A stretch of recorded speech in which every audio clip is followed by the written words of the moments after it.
Mas olha só, as belezas da arquitetura, elas não fazem só por um tempo, ou só pelo período, mas para explicar um pouco também, principalmente a religião, a espiritualidade, tem alguns motivos. Para contar um pouquinho para nós dessa história, para homenagear esse dia de hoje, vou entrevistar a professora Sônia Siqueira, ela que vai falar um pouquinho para nós sobre esse assunto. Bom dia, professora.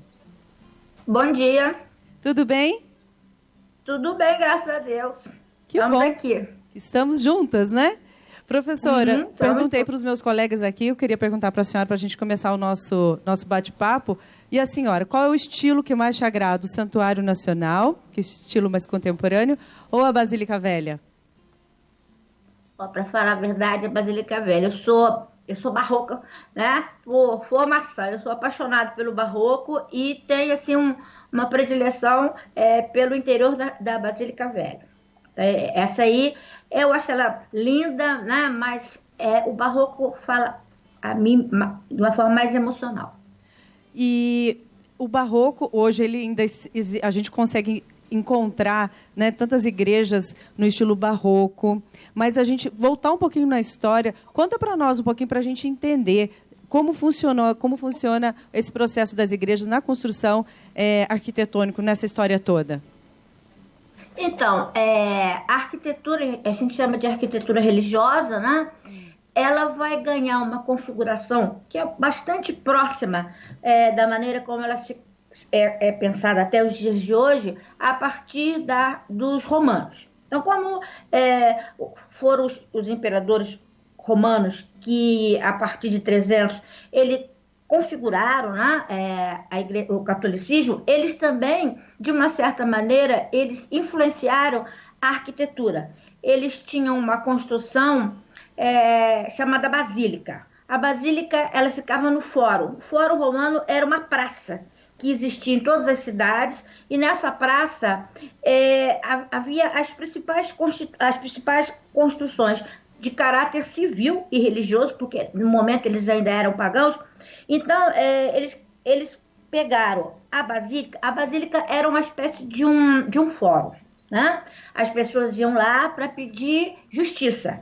E dentro da basílica, numa área que hoje em dia corresponde ao transepto da igreja, ficava uma cátedra onde ficava o basileu, que era quem ia distribuir a justiça. Então, se a gente faz a correlação, as igrejas mais tradicionais, repare que, né, tem coisa que é muito contemporânea, elas guardam a mesma forma da Basílica Romana. É uma configuração, as naves, o transepto e a capela-mor. Que é esse modelo que nós estamos aqui hoje, do santuário. Podemos dizer?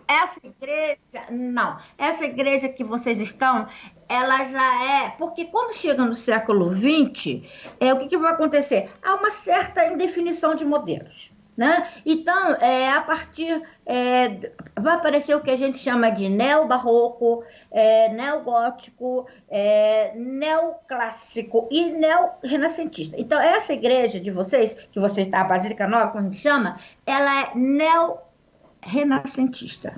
Então, se você fosse pegar no tempo em que os estilos foram criados, ela seria mais antiga.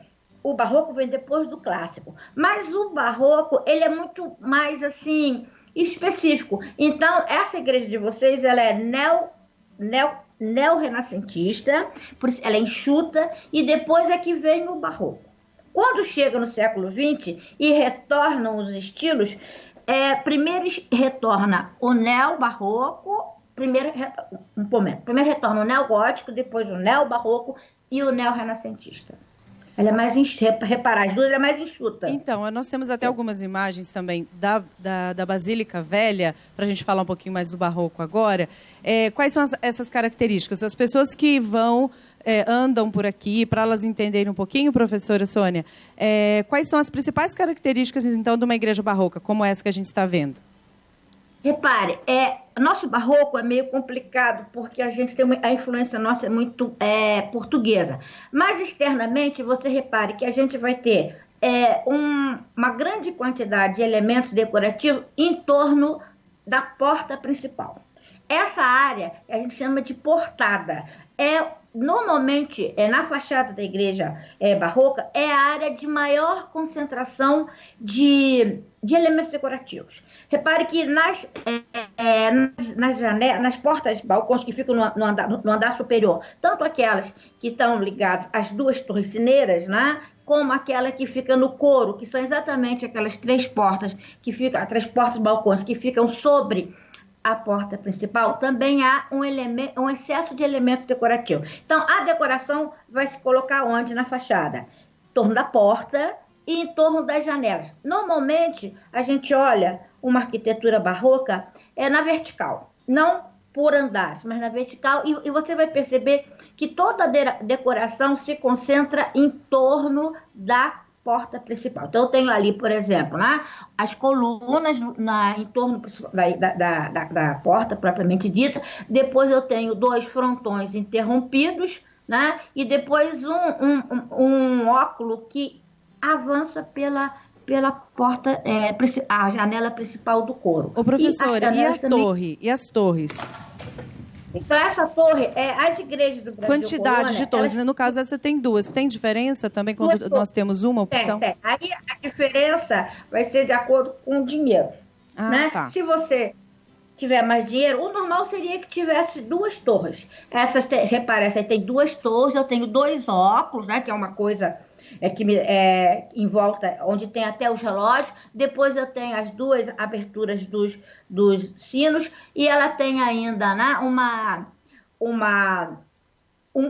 2 torres que são fechadas por bulbos, que é essa parte oval, né, essa meio oval, e os lambrequins em volta. Essa é a característica, essa é uma igreja barroca rica. Rica. Então vamos olhar por dentro. Fica apenas... Desculpa, como é, professora? Que às vezes ela pode ser mais simples. Mais simples. Gostei dessa observação, dessa característica que a gente já pode olhar tanto pelas janelas, também pelas torres, e nesse olhar com essa perspectiva vertical, como a senhora falou. Por dentro, nós também temos algumas imagens que é belíssima. O estilo da nossa igreja é belíssimo. Nós somos aqui privilegiados. Fala um pouquinho para nós, professora. Esse é o teto. Esse teto é um teto porque o barroco ele se subdivide em 3 fases.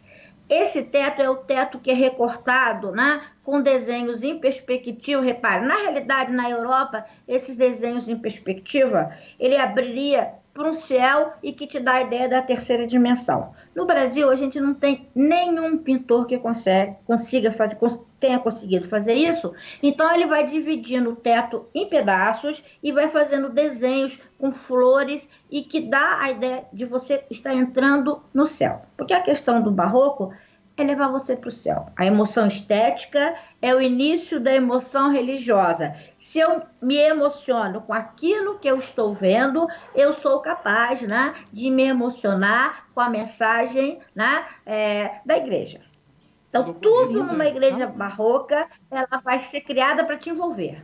Que bonito, né? A professora explicando também, né, Dani? E o que é interessante, a gente pode dizer assim, num contexto litúrgico, o que os documentos da igreja também vão dizer, professora, é que arte e beleza evangelizam. Então, é o estético que me remete ao sagrado, né, Dani? Exatamente, gostei. E também dessa emoção que traduz, né, não só a história, a arte, a espiritualidade.